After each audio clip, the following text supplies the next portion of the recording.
아니, 75년도 더 된 소설이 어떻게 지금 우리에게 이렇게까지 강렬한 메시지를 던져줄 수 있을까요? 정말 신기하지 않으세요?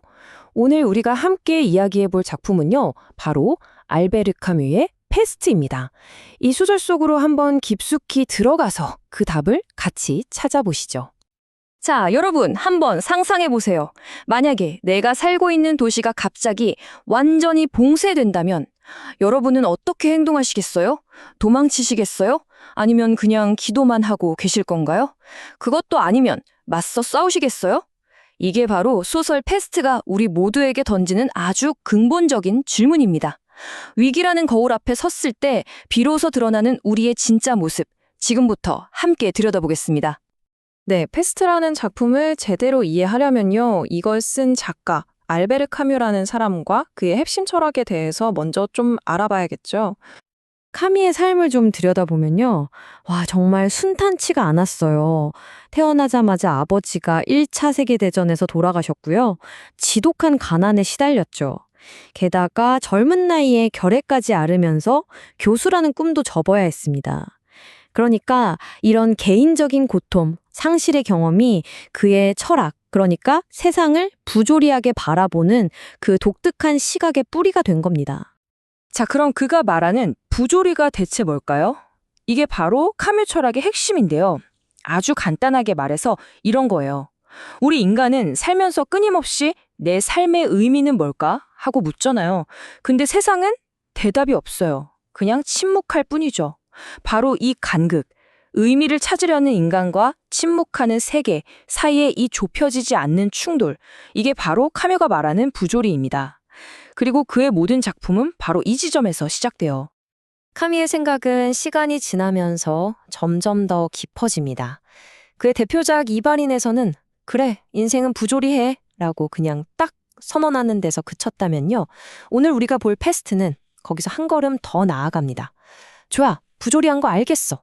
그럼에도 불구하고 우리는 어떻게 살아야 할까?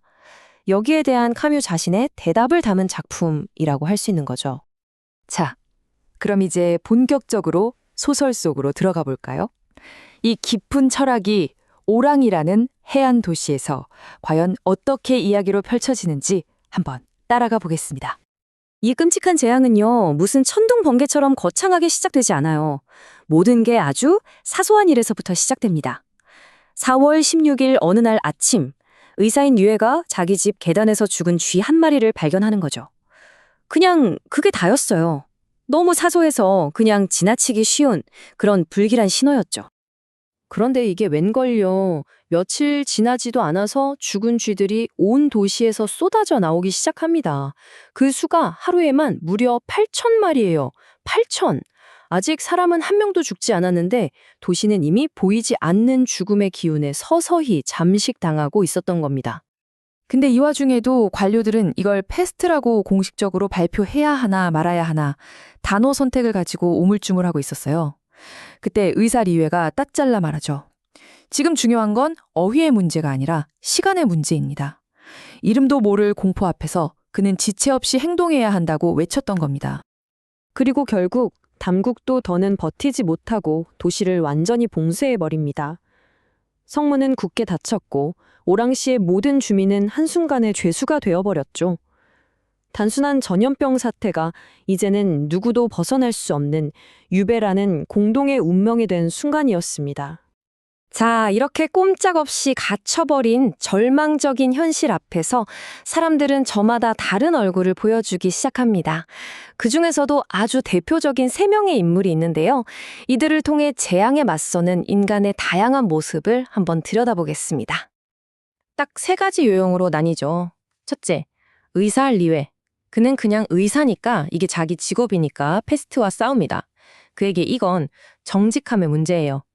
둘째, 파넬로 신부. 이 재앙은 신의 심판이라고 설교하죠. 우리의 죄 때문이라고요. 마지막으로 기자 랑베르.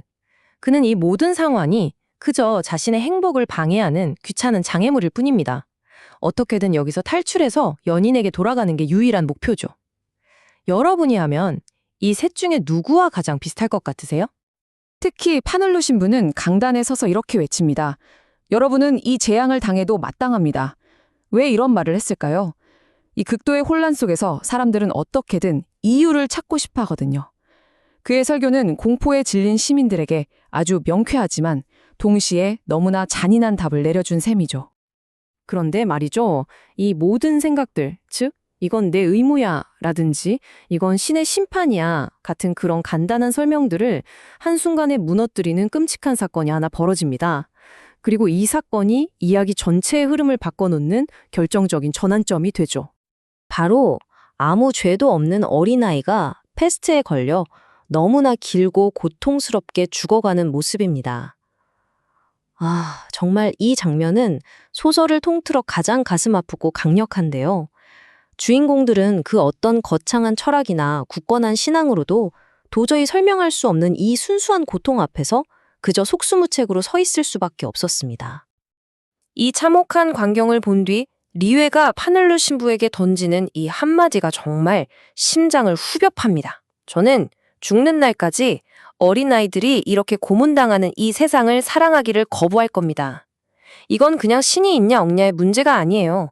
만약 신이 이런 세상을 만들었다면 난 그런 신이 만든 세상을 받아들일 수 없다는 부조리에 대한 가장 적극적인 반항인 거죠.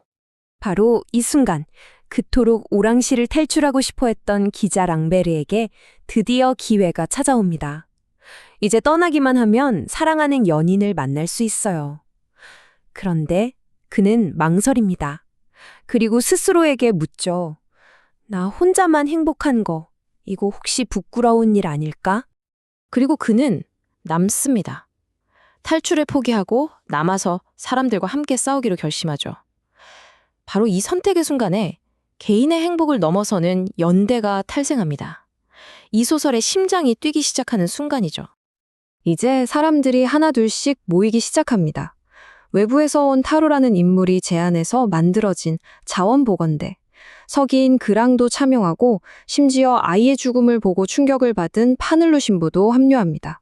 그리고 마침내 랑베르까지요. 네, 바로 이것이 부조리한 세상에 대한 카뮤의 최종 답변입니다. 신에게 기도하거나 혼자 도망치는 게 아니라 함께 고통받는 사람들과 손을 잡고 구체적으로 행동하는 것, 바로 연대입니다. 그렇게 길고 지독했던 겨울이 지나가고 드디어, 정말 드디어 패스트가 조금씩 물러나기 시작합니다. 마침내 굳게 닫혔던 성문이 열리고 도시는 온통 환호성으로 가득 찹니다. 뿔뿔이 흩어졌던 가족과 연인들이 서로 부둥켜 안고 눈물을 흘리죠.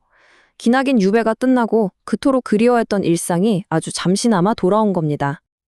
하지만 이 승리는 결코 완벽하지 않았습니다. 너무나 큰 대가를 치러야 했죠. 이 모든 저항을 처음 조직했던 타루는 패스트가 거의 다 끝나갈 무렵 허무하게 죽고 맙니다. 그리고 의사 리에에게는 멀리 요양원에 있던 아내가 결국 세상을 떠났다는 짤막한 전보 한 통이 날아오죠. 이 씁쓸한 승리의 끝에서 우리는 이 소설이 전하고자 하는 진짜 마지막 메시지, 어쩌면 가장 소름 돋는 교훈과 마주하게 됩니다. 축제 분위기 속에서 환호하는 신임들을 보며 리웨이는 혼자 생각합니다. 패스트균은 절대 사라지지 않는다고, 그저 수십 년 동안 어딘가에 숨어 있을 뿐이라고요. 그러다 언젠가 인간들에게 교훈을 주기 위해 다시 쥐들을 깨워서 행복한 도시로 몰아넣을 날이 올 거라고 말이죠. 여기서 패스트는 단순한 질병이 아닙니다. 바로 나치즘이나 전쟁처럼 우리 사회에 언제든 다시 나타날 수 있는 모든 종류의 거대한 악을 상징하는 거죠. 싸움은 아직 끝나지 않았던 겁니다. 그래서 이 책은 75년이 지난 지금 우리에게 이렇게 묻고 있는 것 같습니다. 우리 시대의 패스트는 과연 무엇일까요? 그리고 우리는 그것과 어떻게 싸워야 할까요? 인간의 존엄성과 연대를 지키기 위한 이 싸움은 영원히 끝나지 않을지도 모릅니다. 그렇기 때문에 우리는 항상 깨어 있어야 한다고 카뮤는 경고하는 거죠. 왜냐하면 지금 우리가 행복하다고 느끼는 이 도시 어딘가에서도 패스트의 쥐들은 다시 깨어날 그날을 기다리고 있을지 모르니까요.